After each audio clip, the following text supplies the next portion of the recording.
हम आप सब लड़का लड़की से कहना चाहेंगे कि अभी वक्त है, अभी सर झुका के पढ़ लीजिए। वादा है आपसे कि जिला में सबसे ऊंचा सर आपका होगा। लेकिन अगर अभी आप सोचिएगा आराम करने के लिए, पूरी जिंदगी आपको तकलीफ उठानी पड़ेगी। अगर आज आप किताबों के दीवाने हो गए ना, तो कल दुनिया आपकी दीवानी हो जाएगी। किसी ड्रीम गर्ल के लिए ना अपने माँ बाप के ड्रीम को कभी नहीं छोड़ना चाहिए। आप लोग जो सोचते हैं ना इधर उधर, वो खुशी तो आप लोगों ने कभी देखा ही नहीं। कोई स्टूडेंट अभी तक खुशी नहीं देखा। हम आपको व्यक्तिगत बताते हैं। देखिए, खुशी कब मिलेगी आपको? जिस दिन आपको जॉब मिलेगा ना, और जो पहली सैलरी मिलेगी वो भी नहीं खुशी है। जब आप अपनी पहली सैलरी ले जाके अपनी माँ के हाथों में देंगे ना, तो आपकी आंखों में आंसू होगा। आप याद करेंगे कि जिस माँ की उंगलियों को पकड़कर हमने चलना सीखा, आज उसको हमने अपनी पहली कमाई दिया है। और जब कमाने लगेंगे ना, तब समझ में आएगा कि लाखों रुपए की अहमियत कुछ नहीं है वो 1 रुपए के आगे, जब माँ स्कूल जाते वक्त दिया करती थी। और गौर से देखा करो अपने माँ बाप के आंखों में, ये वो आईने होते हैं जिसमें बच्चे कभी बूढ़े नहीं होते।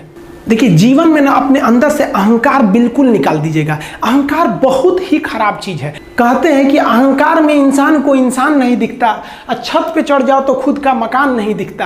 अहंकार नहीं करना चाहिए। छत को बहुत गुरूर था छत होने का, 1 मंजिल और बनी और छत फर्श हो गया। अहंकार कभी नहीं कीजिएगा। तूफान ज्यादा होती है तो कश्ती डूब जाती है, और घमंड ज्यादा हो जाती है तो हस्ती डूब जाती है। जिस दिन आपको घमंड होने लगे ना अपने आप के ऊपर कि हम बहुत बड़े हो गए हैं, हम बहुत पढ़ लिए हैं, हम बहुत सक्सेसफुल मैन हो गए, हम बहुत बड़े बिजनेसमैन, हम बहुत, मतलब जिस दिन आपको घमंड हो गया ना, उस दिन आप शमशान घाट में जाके दिखेगा आपसे नायाब लोग, आपसे अच्छे लोग वहां खाक बन गए। दुनिया में ना किसी से जलन नहीं रखनी चाहिए। देखिए, माचिस जो होता है ना दूसरे को जला देता है, लेकिन कभी माचिस को देखें वो खुद को भी जला लेता है। अतः अगर आप दूसरे की बुराई करेंगे, दूसरे के पीछे रहेंगे ना, तो इसमें आपका लॉस होगा। और अगर आपकी कोई बुराई कर रहा है ना, तो आपको खुश होना चाहिए कि आप आगे बढ़ रहे हैं। बुराई उसी का लोग करते हैं जो आगे बढ़ रहा होता है। जो पहले गिरा हुआ है उसकी लोग क्या बुराई करेंगे। और जब भी आपकी कोई बुराई करे तो आप उसे सहज स्वीकार करें, और आप उसे प्रूव मत कीजिए कि हम ये नहीं हैं। हम लोग गलती क्या करते हैं स्टूडेंट लोग, कि प्रूव करने लगते हैं। नहीं, आपको अपने आप को इंप्रूव करना है। अगर कोई गलती हो गई है, आपको कोई बुराई कर रहा है, तो आप उसको सहज स्वीकार कीजिए। जिस दिन आपके अंदर अपनी बुराई सुनने की क्षमता आ गई, यकीन मानिए आप सफलता के दहलीज पे अपनी पहली कदम रख दिए उसी दिन।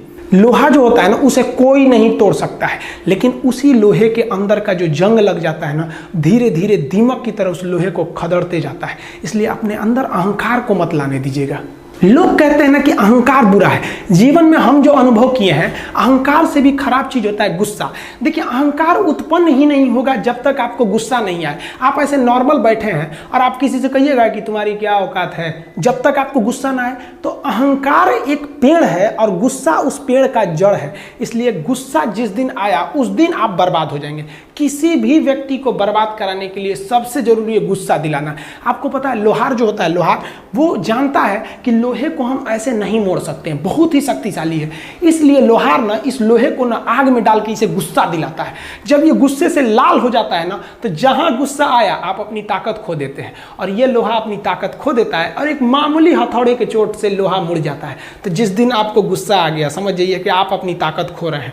जब हम जन्म लेते हैं तो जन्म से ही हमारी जीभ रहती है, और मरने तक हमारे साथ जीभ रहती है, क्योंकि वो बहुत ही नरम रहती है। उसे गुस्सा वो बहुत हार्ड नहीं होती है। लेकिन जन्म लेने के बाद दांत आता है, और दांत काफी कड़ा होता है, और मरने से पहले ही दांत चला जाता है। यानी अगर आप नरम रहेंगे तो काफी लंबे समय तक रहेंगे, और जहां हार्ड होंगे आप वहीं आपका पतन चालू हो जाएगा।